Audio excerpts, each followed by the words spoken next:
Hello folks and welcome to this second episode of my Turkish campaign in Hearts of Iron 4 with the Total War mod. As you may have heard, this is not the classic Daniel's voice I have for my recording software Balabolka, but it's actually me. That's my voice, and because my roommate finally left my house where I'm living in, and I'm alone, and when I'm alone I'm free to really talk, to express my ideas, my opinions, and as you can hear, you can also enjoy my very biased English accent with which is contaminated by my Italian origins. Anyway, I would like to try this as an experiment, as I will be alone for quite some time now. I think for 3 more weeks. This means that I can record this, voiceover, just by talking to you guys, not just typing down a test, recording it, and uploading it in the video. So it was 1939, and as I like to have this third-person view, as what I call it, Field Marshal TO92 gained control of Turkey, and he decided to go with the fascist path because he believed that only through fascism Turkey could have regained its own glorious empire, the Ottoman Empire. And in the early months of 1939, as the situation in Europe was becoming more and more hot, really hotter, Field Marshal TO92 really supported the so-called One Fist movement. The One Fist movement was, I see it as the main opposition party to the current Democratic Party. And once he established, enough seats for the One Fist movement in the Turkish parliament, he supported, as you can see now, openly supported the spread of fascist propaganda, so this anti-Semitic, nationalist ideals and stuff like that. Exactly, and then as you may have just seen, in early June of 1939, Turkey had a referendum in which drastically changed the politics of the nation, because it basically let the fascists control and rule the country. The fascist leader seems to have been so shy, I would say, or maybe coward, I don't know, that he refused to make any public appearance, as you can see from this very missing portrait that is on the main political screen. Still, under the leadership of Field Marshal TO92, he also decided to redirect part of the national research foresight towards the mass production of guns, weapons, and uniforms, and anything related to the war production, basically. Because by 1939, the new Ottoman army consists of just 28 divisions, and because Field Marshal TO92 has plans to expand Turkey to its old glorious Ottoman Empire, he decided that it was time to really pump out more war tools for his army. And on one hand, he drastically imposed laws to build from scratch new factories, which would be devoted to the support of the national war effort. And at the same time, he decided to learn new technologies on how to mass produce guns, vehicles, artillery, and stuff like that. in preparation for the war, Field Marshal Theo 92 led the referendum for the control of Hatay, which is a very small town, which was part of the Ottoman Empire, but now became controlled by Syria. And in the fall, I think it was in October of 1939, the people of Hatay voted to be reunited with the Turkish comrade, basically. But as time was running out, because by the time that Hatay was annexed by Turkey, Germany has already invaded Poland. Field Marshal Theo 92 decided to deploy the new Ottoman army against the Syrian border.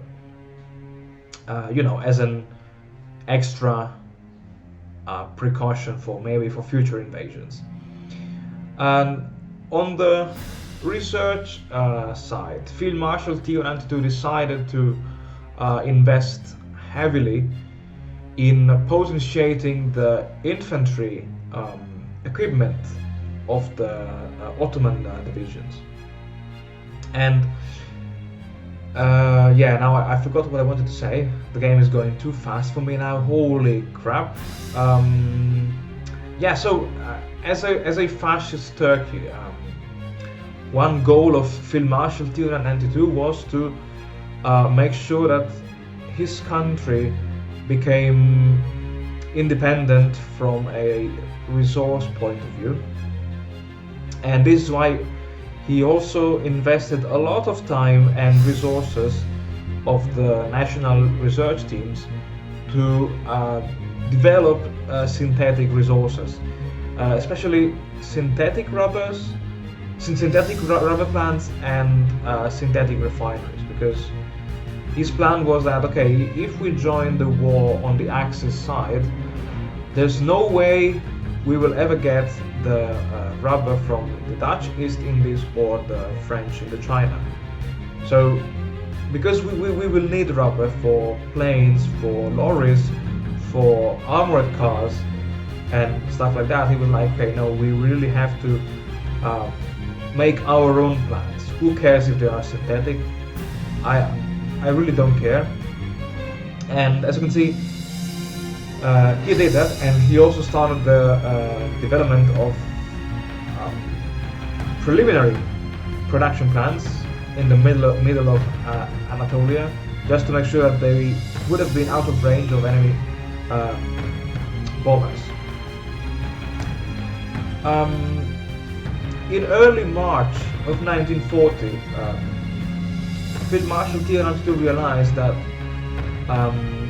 the future theater of operation might have been too big for the currently existing army, and as he wanted to go on a full blitzkrieg approach, even though for me it's really difficult to describe this as a blitzkrieg, because come on, the Ottoman army has no tanks, and that idiot of Field Marshal Theo 92, I mean, maybe he's not an idiot, but he decided to disband the only mechanized division that the Turkish army had in 1936.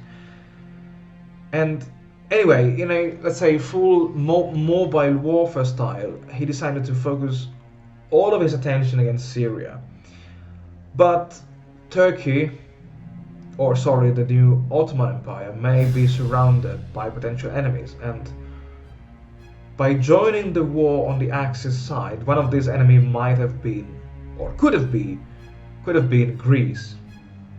And that's why in early March of 1940, Field Marshal Theo 92 decided to train 5 additional divisions, and he actually redirected the priorities of the newly produced equipment towards those 5 divisions under training, because his idea was, okay, we can use 3 divisions to hold the bulge where Constantinople is located, and we can use 2 divisions to garrison the port of Izmit, and the other one, which now I don't remember, I'm sorry, I'm really ignorant about geography.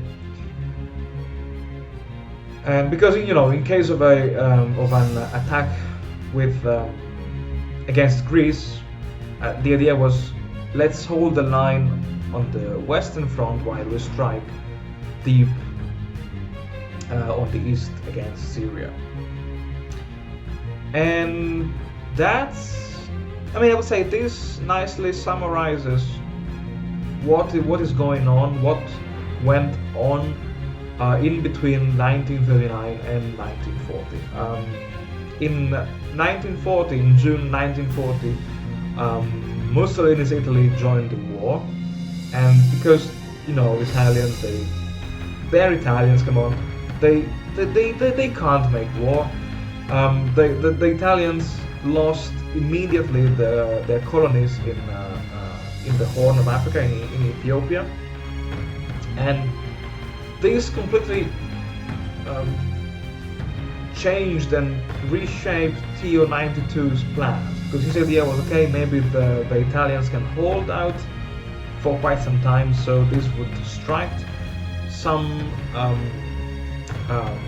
Allied troops, and this would make his advance into Syria much faster, because more troops in Ethiopia means more Allied troops in Ethiopia means less Allied troops on the Egyptian border, and this means maybe a potential easier pincer movement to meet with the Italians in Egypt, with the left wing coming from the Italians in Libya and the right wing of this pincer movement coming from Syria.